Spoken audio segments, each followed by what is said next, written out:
if the thing women feel first isn't your age? What if it isn't your salary, your status, or the silver in your hair?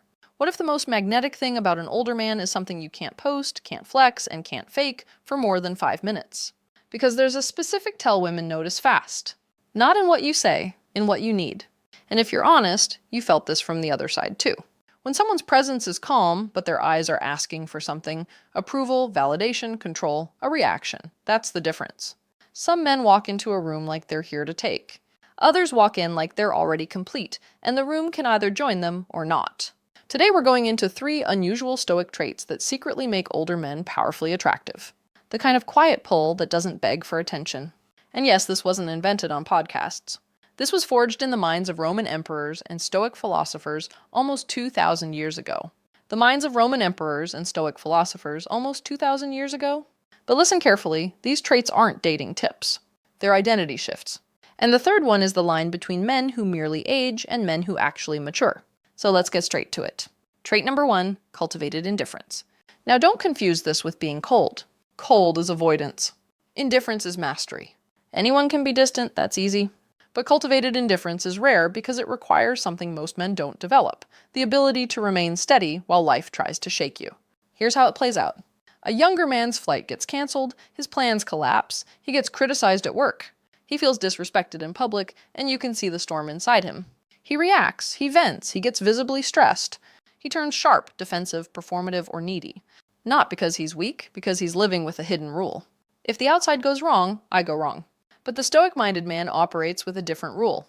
He knows the outside world is unstable by default, so he builds his stability somewhere else. The Stoics called it the dichotomy of control. Focus only on what you can control. Your actions, your thoughts, your character, everything else is external. And when you truly internalize that, something changes in your presence. You become a harbor, not a man who doesn't feel, a man who doesn't leak. And women feel that immediately, even if they can't explain it. Because here's the psychological truth. Anxiety is contagious. Composure is contagious too. In a world overflowing with drama and nervous systems on fire, a man who stays calm becomes an anchor. Not because he's trying to be impressive, because he doesn't outsource his peace. The Stoics called this apatheia.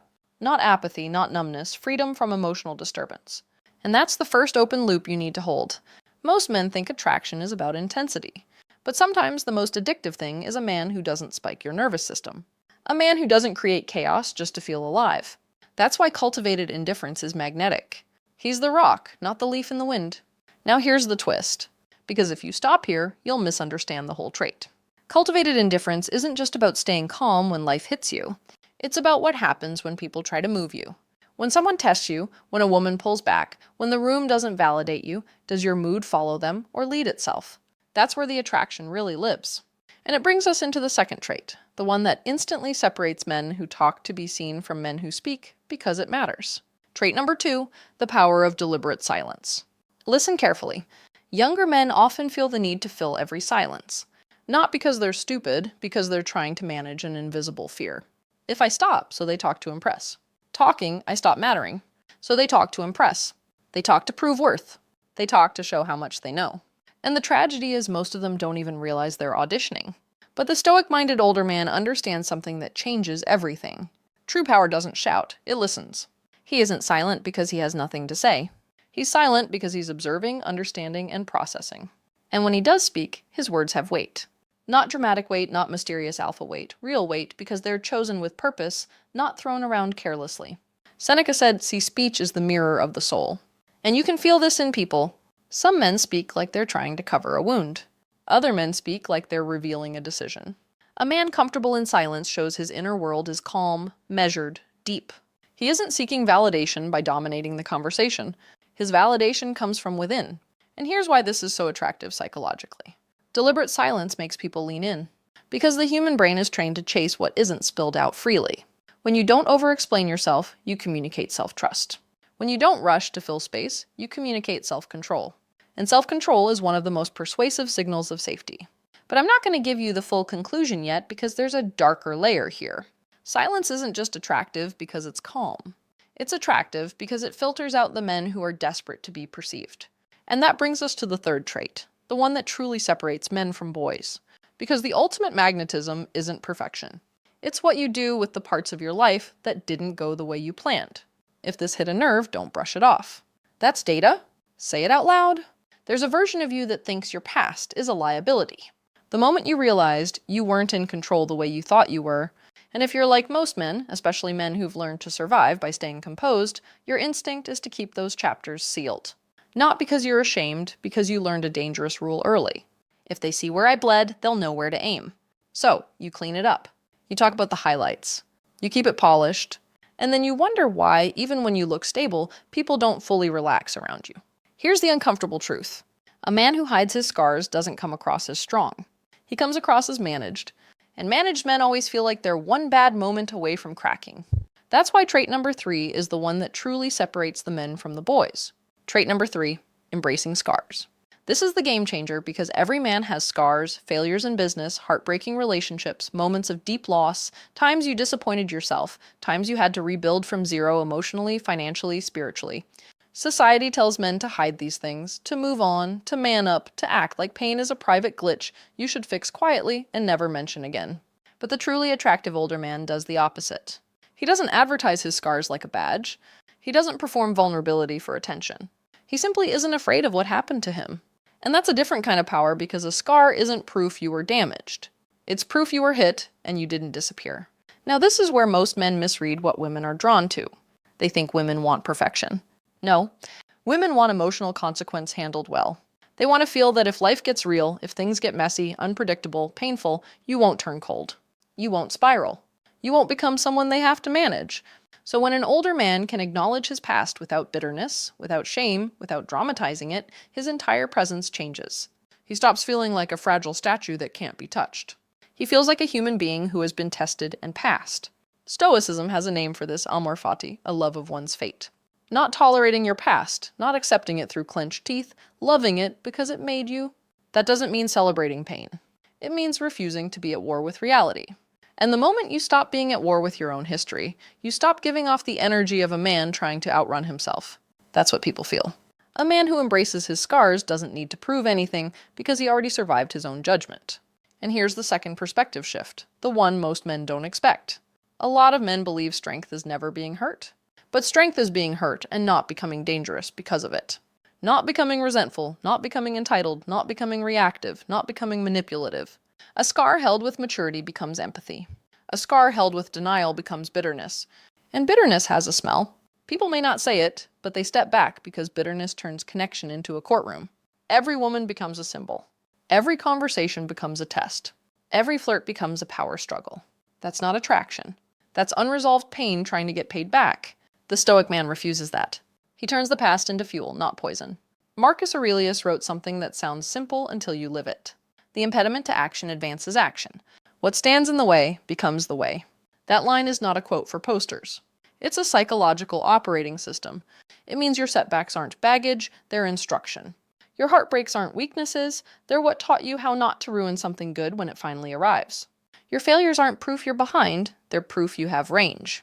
And that's why embracing scars is magnetic. A man who isn't afraid of his past is a man who isn't afraid of the future. He doesn't need life to be perfect to stay steady. He doesn't need constant reassurance to stay present. He's already met darkness inside himself, inside the world. And he didn't turn into a monster, he turned into someone calmer. And calm built from experience is the most persuasive kind. Now, hold this open loop with me because we're almost at the point where everything locks together. Cultivated indifference is not emotional numbness. Deliberate silence is not social avoidance. Embracing scars is not weakness. All three are forms of self-command. They tell the same story. This man doesn't need the world to behave for him to remain solid. And if you've ever felt like you were trying to be confident, trying to be attractive, trying to be respected, this is why it felt exhausting. Because you were trying to manufacture what Stoicism teaches you to become. Stoicism teaches you to become, if you've made it this far, you're probably not the kind of man who wants to learn lines. You're the kind of man who wants to move differently. Because the truth is, women don't fall for traits the way men imagine. They don't sit there ranking you like a resume. They read something faster. They read your inner posture. And the three Stoic traits we've been talking about, cultivated indifference, deliberate silence, embracing scars, are not separate tricks. They're three signals of one identity. A man who is not emotionally for sale. That's the quiet power. Now here's the first reframe that usually flips a man's mind.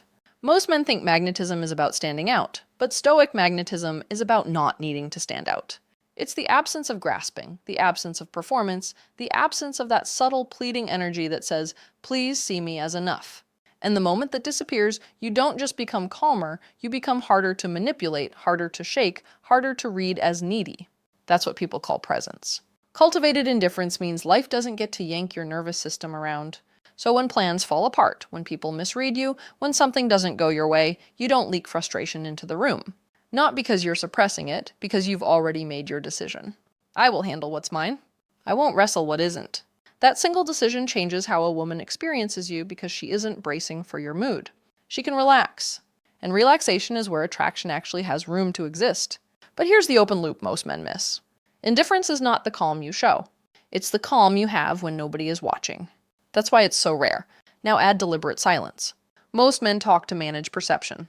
They explain, they qualify, they overshare, they fill space. And the reason they do that is simple. Silence makes them feel exposed. So they talk to cover the exposure. But men who stay silent, men who can pause, look, assess, signal something almost primal. I don't fear the gap. They're not rushing to be liked. They're not rushing to be understood. They're not rushing to prove value. They're listening because they can afford to, and when they speak, it lands. Not louder, cleaner. Now here's the second reframe. This one is uncomfortable. Silence isn't attractive because it's mysterious. Silence is attractive because it shows self-trust. A man who trusts himself doesn't chase agreement in real time. And women feel that as stability. Finally, embracing scars is what makes the first two traits real instead of performative. Because yes, anyone can act calm for a moment. Anyone can be quiet if they're trying to look deep. But scars reveal what you're made of when life stops cooperating. A man who embraces his scars isn't trying to hide the fact that he has lived. A man who embraces his scars isn't trying to hide the fact that he has lived. He doesn't romanticize his pain. He just doesn't flinch at it. And that does something powerful to how people perceive him. He becomes emotionally predictable in the best way, not boring predictable, meaning he won't punish you for reality. A man who has integrated his past doesn't need to weaponize the present. He doesn't need to control outcomes. He doesn't need to dominate conversations. He doesn't need to be warped to feel secure. So when you put all three together, here's what you get. A man whose calm is earned. A man whose words are chosen. A man whose history is integrated. That's not attractive. That's magnetic. Let's say it plainly. Most people are walking around in quiet emotional debt. They want attention to regulate their insecurity. They want admiration to stabilize their identity. They want control because uncertainty scares them. So when they meet someone who is not asking for emotional payment, someone who isn't trying to take reassurance, take status, take validation, their nervous system feels something it rarely feels. And relief is addictive. That's why the stoic older man draws people in without a word, because he isn't chasing energy. He's holding it. Now before you turn this into a checklist, one last perspective shift. These traits aren't something you perform into existence. They're something you remove your way into. You remove the need to be seen. You remove the urge to fill space. You remove the shame around your past. And what's left is you clear, quiet, unshakable. Men who notice patterns instead of reacting change their entire social reality. Men who don't explain themselves for approval start speaking like every word costs something. Men who can look at their own scars without flinching stop fearing anyone else's judgment. If you understand these three traits, you don't walk into rooms hoping to be chosen. You walk in already chosen by your own standards. And once that clicks, you stop trying to be magnetic. You just become the kind of man people feel safer standing near. If you're still here, you're not looking for confidence. You're looking for the kind of internal quiet that doesn't need an audience. Because the real shift isn't that you become calmer, it's that you stop needing the world, women, strangers, outcomes to confirm that you are. And this is where most men subtly lose themselves. Not in big failures, not in dramatic mistakes, in tiny moments where they reach for something they don't admit they're reaching for. A reaction, a softened face, a little extra warmth, a sign that they still have influence. Men who don't notice that reach will call it flirting or charm or putting yourself out there. But men who do notice it realize something colder and more accurate. Sometimes the need for connection is real, and sometimes it's just a hunger to feel powerful. Again, that distinction is everything because women can't always tell what you want. But they can always feel whether you're free or whether you're trying to feed something through them. Here's the first open loop I want to plant and hold for a second. You already know what it feels like when someone is nice, but it isn't clean. So ask yourself quietly, honestly, have there been moments where your calm was actually a strategy? Not malicious, not creepy on purpose, just managed. And if the answer is yes, that doesn't make you broken. It means you are operating without the full picture. Now let's lock the picture into place. Cultivated indifference, deliberate silence, embracing scars. When these three traits become real inside you, something strange happens. You stop negotiating with life. You stop bargaining with reality. Like, if I do everything right, I'll be rewarded with affection. That mindset is the beginning of neediness. That mindset is the beginning of neediness. Stoicism replaces it with something cleaner. I will act with virtue.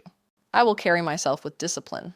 I will handle my inner world, and I will let outcomes reveal themselves. That's not resignation. That's sovereignty. And sovereignty reads as safety. Now, second open loop, because this is where the brain wants resolution. Why does a woman often trust a man more when he doesn't push for trust? Why does interest feel better when it's offered with no leash attached? I'll answer it, but not yet. Hold it. First, I want you to notice the pattern behind magnetism. A lot of men think magnetism is what you add. Better stories, better clothes, better lines, more charm. But the most magnetic older men usually have one thing in common. They subtract what makes people tense. They subtract emotional pressure. They subtract the hunger to be validated. They subtract the urge to control perception. And what's left is a man who doesn't feel like a project. He feels like a fixed point. That's the quiet power you're actually after. Here's the answer to that open loop. When you don't push for trust, you're communicating you can survive without it. Not because you don't value connection, but because your identity isn't dependent on being approved of in real time. That is what makes your presence feel safe, because safety is not nice. Safety is predictability. A woman relaxes when she senses, if I say no, he won't punish me. If I don't perform back, he won't collapse. If I disappoint him, he won't turn sharp. That's the whole game. Not seduction, self-regulation. Now, third open loop. This one is personal. If you remove the need to be seen as impressive, what would be left of your personality? Not your achievements, not your resume, your actual presence. That question can make a man uncomfortable because some men realize they've been performing competence so long, they forgot what stillness feels like. But men who can face that question without flinching are the ones who graduate into something rare. They stop trying to be chosen. They start choosing how they show up. You won't feel more confident in a loud way. You'll notice it in small, almost invisible behaviors. You won't rush to fill silence. You won't over-explain your intentions. You won't chase a reaction to calm yourself down. You won't treat a woman's warmth as a scoreboard. And when life presses you, because it will, you'll still feel the surge, but you won't obey it. That's stoicism, not philosophy as decoration. Philosophy as nervous system command. Men who stay silent when their ego